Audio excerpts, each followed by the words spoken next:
Oh, eh bakit kailangan hawak-hawakan mo pa? Kailangan mo hawakan yung face. Sa harap pa ni You Shelly. don't know na yung hands mo, napaka-dirty. Yeah, may sarili siyang lote sa daliri. Sanitize mo muna yung kamay mo, pwede. Ikaw, puta ka ng putak, di mo ba alam? Kuya Adrian, tabi naman kasi dyan.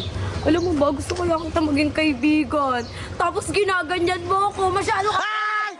Hoy! Wala! Hoy!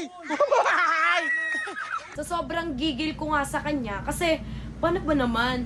Lahat kami doon, sinabihan niya na Hoy! Mga laos na kayo, ganyan-ganyan. Siya daw yung sisikat, huy. Kahit sumikat siya, wala kaming pakialam. Basta kami, nagbigay kami ng kasiyahan sa mga tao bago kami lumaos, no? Tandaan niya yan, tatak niya sa utak niya yan. Parang, di ba, bumipelo na nun si Ate Cyrene, si Mami Cyr. Parang hindi pa ako nakakabawi sa kanya, no?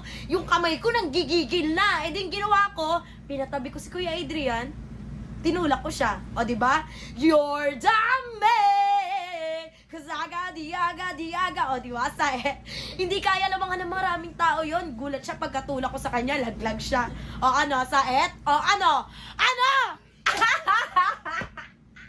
Deserve. Ako nga dapat tutulak dun pinagbigyan ko na yung anak-anakan ko. Go, tulak mo na yan, baby girl. Sige, tulak mo yan kasi nasubsob ko na yan siya sa cake. Ay, Celine pala yung nagsubsob sa cake. Natapunan ko na pala yan siya ng water. Boom! Sa pool! O, diba, ang galing ng kambal ko. Baka kambal ko yan. Tingnan nyo naman yung ginawa niya. Tinulak lang naman niya si Yani. Diyos, o, diba? Walang